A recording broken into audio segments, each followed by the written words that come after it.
Yaklaşık 20 binin üzerinde akrepimiz var şu anda. Akreplerimizin sağımını yapıyoruz. Hem akrebin kendisini üretiyoruz hem de sağımlarını yapıyoruz.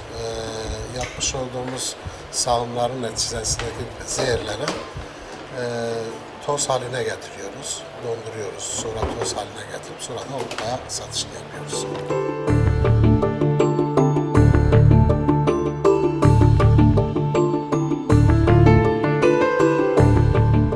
Bir akrep 2 miligram zehir verir. 300-400 tane akrepten 1 gram kadar bir zehir elde ederiz.